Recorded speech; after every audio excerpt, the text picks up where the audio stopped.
21年前の12月、東京世田谷区で一家4人が殺害された事件で新事実です。Una familia fue brutalmente asesinada en su hogar. Más de 280,000 agentes han participado en este caso.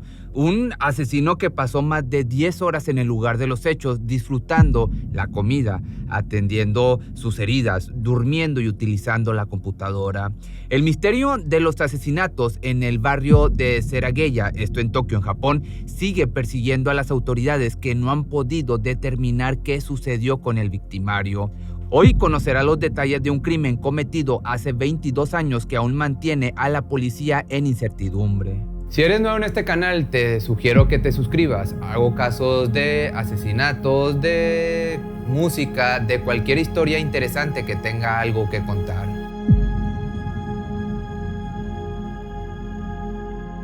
El distrito de Serageya es un lugar tranquilo ubicado a las afueras de Tokio, esto en Japón, uno de los barrios con menor población, bajos índices delictivos, amplias áreas verdes y una gran cantidad de viviendas unifamiliares. Los amplios senderos del río invitan a los residentes a pasear, jugar a la pelota o hacer picnics. Sin embargo, no todo puede ser perfecto. Una vivienda unifamiliar de 3 pisos fue testigo de un crimen atroz que le daría la vuelta al país durante 22 años. La víspera de Año Nuevo suele ser un momento para convivir en familia, disfrutar de una rica cena y dar pie a un año de nuevos comienzos, oportunidades y propósitos por cumplir. Aunque el sol no brilla con la misma intensidad para todos, en este caso la familia Miyazawa no vería el amanecer de nuevo. Su vecina, también habitante del unifamiliar, era la madre de la víctima. Al vivir en una casa dúplex, compartían el muro con el hogar de la madre de Yasuko. Alrededor de las 11:30, una familia que vivía junto a la madre pudo escuchar un sonido sordo como si algo pesado se hubiera caído. Otros testigos señalan que durante esa misma hora pudieron observar a un hombre merodeando por la zona. Mikio Miyazawa, padre de familia de 44 años, solía trabajar para la compañía de marketing Interband, una empresa de talla mundial con sedes en más de 20 países, famosa por haber patentado el concepto de Wi-Fi o Wi-Fi. Aunque desconocida, su posición dentro de la empresa le permitía trabajar desde su hogar. Sus compañeros solían describirlo como un hombre agradable, el tipo de persona que se lleva bien con todos y sin la capacidad para ser enemigos. Mientras tanto, por el otro lado, Yasuko era una profesora particular descrita por sus allegados como una persona compasiva, amable y cordial. Solía pasar gran parte del tiempo con sus hijos Nina, una pequeña de 8 años, amante del ballet, y Rei, un niño de 6 años con trastorno del habla. La noche del 30 de diciembre del año 2002, un hombre desconocido encontraría la forma de escalar hasta la ventana del baño del segundo piso. En esos momentos, el padre se encontraba utilizando su computadora. Tenía el hábito de revisar su correo electrónico antes de ir a dormir. Mientras tanto, su esposa y su hija disfrutaron de un show por televisión hasta quedarse dormidas. Es probable que el pequeño Rei ya se encontrara descansando para este momento. Mientras la casa permanecía en silencio, solo podía percibir el zumbido de los aparatos electrónicos. Nadie sabía que una oscura presencia se cernía sobre los Miyazawa. El asesino se dirigió con sigilo hacia la habitación del niño. A partir de ese momento, el crimen tomaría lugar. El hombre llevó sus manos a la garganta del infante, que yacía dormido en su cama, y procedería a estrangularlo con todas sus fuerzas hasta arrebatarle la vida. Este arrebato violento rompería el silencio en el hogar, ocasionando que Mikio se moviera con fuerza y a toda velocidad rumbo al dormitorio de su hijo, solo para encontrar en su camino la emboscada del perpetrador. Un testigo que caminaba por el sendero del parque cerca de la casa mencionó que al circular cerca de la zona pudo escuchar lo que parecía ser una discusión de pareja. Sin embargo, decidió no darle importancia al asunto y siguió su camino. Pero mientras el cuerpo de Rei yacía sin aliento, su padre forcejeaba con el asesino tratando de defenderse y sin comprender lo que estaba sucediendo. No era una discusión de pareja, pero el cruel destino le aguardaba un trágico fin. Del bolsillo de su chaqueta, el hombre sacaría un cuchillo de sashimi, incrustándolo en distintas partes del cuerpo para terminar en el cráneo del padre. Por más grande que fueron sus intentos por luchar por su vida y la de su familia, La pérdida de sangre causaba estragos en Mikio, quien poca resistencia pudo poner ante la fuerza del asesino, cayendo estrepitosamente por las escaleras, inerte y sin vida. Sin darse cuenta de los hechos, presas del abrazo de Morfeo, madre e hija dormían con toda tranquilidad hasta que fueron interrumpidas por el perpetrador, quien se dio el tiempo de ir a la cocina para tomar un nuevo cuchillo. Acto seguido, irrumpió en la habitación para apuñalar por primera ocasión a la madre, quien presa del miedo logró repeler el resto de ataques y en un sobresalto saldría corriendo con su hija en brazos. Pero poco le bastó al asesino para alcanzarla, pues ya había perdido una cantidad considerable de sangre. Lo que pasó a continuación ha mantenido la intriga de la policía hasta la fecha. El asesino apuñaló a la madre y a la hija más de una docena de veces. De acuerdo a los informes policiales, estos 2 ataques fueron los que presentaron mayor penetración en las puñaladas y llevadas a cabo con rabia. El hombre se había ensañado con ellas. A la mañana siguiente, en vísperas de Año Nuevo, la madre de Yasuko intentó comunicarse con su hija. Sin embargo, la llamada no pudo ser recibida. Esto extrañó por completo a la madre de la víctima, pues la familia siempre atendía el teléfono y el horario en que la llamó era algo tarde como para haberse quedado dormidos, especialmente en un país como Japón, donde es una práctica mal vista. La madre decidió visitar a su hija utilizando una copia de la llave de la casa misma que tenía para emergencias. Al entrar a la casa, descubrió horrorizada el motivo. El domicilio se encontraba en total silencio. Tan pronto como la mujer se abrió paso, encontraría el cadáver de Mikio yaciendo en las escaleras, visiblemente apuñalado en el cuello.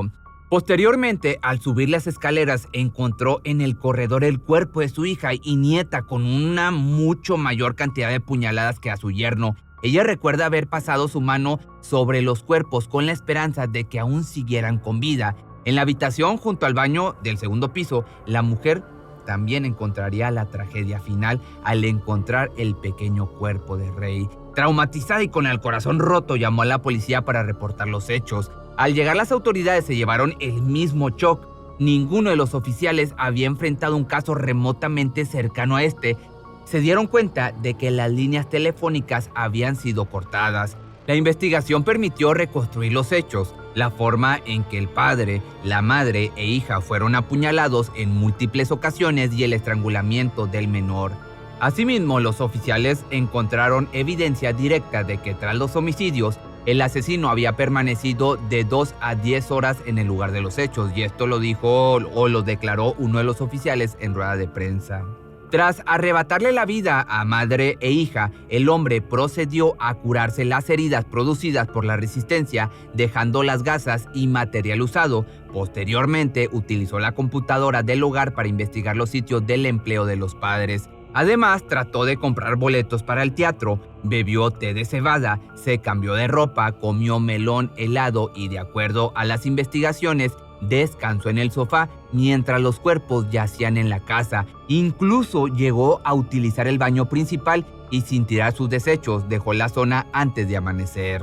Un taxista asegura haber recogido durante esa madrugada a 3 pasajeros de mediana edad en la proximidad del lugar de los hechos. Uno de los pasajeros dejó una mancha de sangre en la unidad. Este crimen desplegó un operativo que en total ha sido como ningún otro en la historia de la capital nipona. Más de 280,000 agentes desplegados recopilaron cerca de 12,545 piezas de evidencia durante el caso. Entre la evidencia encontraron huellas digitales, las heces del asesino, como te platicaba, gasas con su sangre, rastros de tierra, una cangurera y ADN en los restos de comida, entre otras variedades. El registro de huellas arrojó que el perpetrador no tenía antecedentes criminales en Japón, por lo que no se le pudo identificar por este medio. La reconstrucción de su complexión con base en la evidencia lo describe como un hombre de origen asiático o coreano, de 1,70 m, con sangre tipo A, entre 18 y 35 años de edad en el año 2000 y de complexión delgada. Sin embargo, la evidencia demuestra que al perpetrador no parecía importarle ser atrapado, ya que su ropa solo podía ser comprada en una prefectura junto a Setagaya. Asimismo, se descubrió que había sido lavada posteriormente con un tipo de detergente difícil de conseguir en Japón. El tipo de vestimenta abandonada en la escena coincide con el atuendo que llevaría, digamos, un skater durante esa época o un patinador, que era un gorro de pescar, una chaqueta perteneciente a una famosa tienda del lugar, guantes negros y un pañuelo. Que en este último, en el pañuelo, se detectaron restos de un perfume francés. Además, en la chaqueta encontraron excremento de pájaro y hojas de planta de la región. Que también los restos de tierra encontrados en la escena del crimen proceden de la provincia de Gyeonggi, esto en Corea del Sur. Por otra parte, al ser analizado las heces que dejó en la escena del crimen, se encontraron rastros de semillas de sésamo y frijoles de la región. Este platillo se prepara comúnmente en regiones de bajos recursos. Además de su ropa, el hombre también dejó una cangurera con rastros de un tipo de arena que solo se encuentra en el desierto de Nevada. Cabe resaltar que en la ventana por la que el asesino ingresó al domicilio no se encontraron rastros de su vestimenta desgarrada por los cristales ni partículas de cristal en la ropa. A las autoridades les llamó también la atención el hecho de que el perpetrador se volvió descuidado durante el ataque, ya que utilizó guantes hasta el momento en que tuvo que asesinar al padre, situación en que se hizo un corte profundo en la mano. No obstante, abandonó las armas homicidas en la escena del crimen. Parecía que la policía tenía todo lo necesario para armar el caso y comenzar la búsqueda con todo esto que te acabo de contar, la búsqueda del despiadado asesino. Sin embargo, lejos estaban de poder tener algo en concreto, dada su falta de experiencia en este tipo de casos. Con tanta evidencia en la escena del crimen, pasaron por alto realizar interrogatorios a los testigos, aunque aceptaron los testimonios de los habitantes sobre un misterioso hombre que merodeaba la zona. Les tomó mucho tiempo corroborar los comercios cercanos a la localidad. No obstante, al revisar la grabación de una cámara de seguridad del 29 de diciembre del año 2000, se dieron cuenta de que un hombre en el rango de edad del asesino visitó una tienda de cuchillos en la que se pudo adquirir el arma homicida. Al intentar descifrar el motivo de los homicidios, descartaron el robo, ya que el perpetrador se llevó solo 1.500 yens, que serían equivalente a unos $10 más o menos, dejando atrás 190,000, que estos son unos $1,400. Pero debido a la violencia de los crímenes, se especula que se trató de una venganza. De igual manera, la falta de datos concretos y evidencia sólida sobre el misterioso hombre no ha detenido a las fuerzas del orden, que en el año del 2005, tras realizar un nuevo análisis a la sangre encontrada en la casa, revelaron que el asesino tiene ascendencia europea por parte de la madre y del oriente de Asia por parte de su padre. Ninguna de las huellas digitales del lugar de los hechos estaba registrada en la base de datos de la policía, lo que significa que el criminal no tiene antecedentes penales en Japón. Se han realizado más de 8 millones de comprobaciones con otras huellas dactilares, pero ninguna ha dado resultado. Tras los hechos, la prensa comenzó a especular sobre la identidad y los motivos del crimen. Una de las especulaciones señala que al no haber rastros de vidrio en la ropa ni marcas de fibra en la ventana, este acceso pudo haber sido utilizado como medio de escape, señalando así que el asesino podría haber entrado por la puerta principal. Ya el 31 de diciembre en la estación de Tobu, un hombre tuvo que ser atendido de urgencia tras haber sido herido de gravedad en la mano con un arma blanca, pero la policía descartó esta información argumentando que no se encontraba relacionada al caso.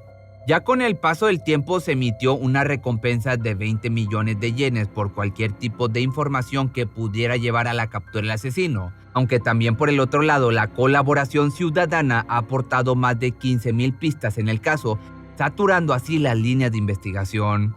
La policía también continúa realizando pruebas de ADN en más de 1.3 millones de personas sin tener éxito y cotejando las huellas dactilares encontradas en la escena del crimen con más de 5 millones de habitantes a lo largo de Tokio. Algunos de los residentes señalan que Mikio había tenido un altercado con un grupo de jóvenes que solían andar en patineta cerca de su domicilio, provocando la ira de la pandilla y siendo este el motivo principal de los hechos. Pero nada de esta información puede corroborarse debido a que la reconstrucción de los hechos no cuenta con los datos en exactitud. Pareciera que el asesino simplemente desapareció de la faz de la tierra. Ya en el año del 2015, un escritor japonés llamado Fumiya Ishihashi publicó un libro en el que afirmaba conocer la identidad del autor del crimen basándose en la procedencia de la ropa encontrada en el domicilio, la tierra y los rastros de comida de sus heces.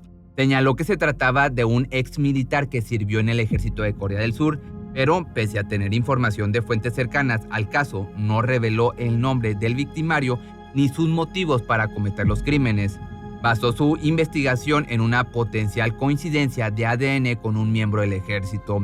Mientras el tiempo transcurre, el caso se va enfriando y el rastro del asesino se vuelve cada vez más distante. Es probable que nunca logremos conocer la verdad más allá de los terribles hechos. No obstante, la policía de Setagaya no quita el dedo del renglón en el esfuerzo por capturar al culpable. Este crimen marcó tanto a la sociedad nipona que actualmente se celebran memoriales en el lugar de los hechos durante la víspera de Año Nuevo. Además, un grupo de ciudadanos exigió a las autoridades la revocación de la prescripción penal, garantizando así que no se cierre el caso pese al transcurso de los años.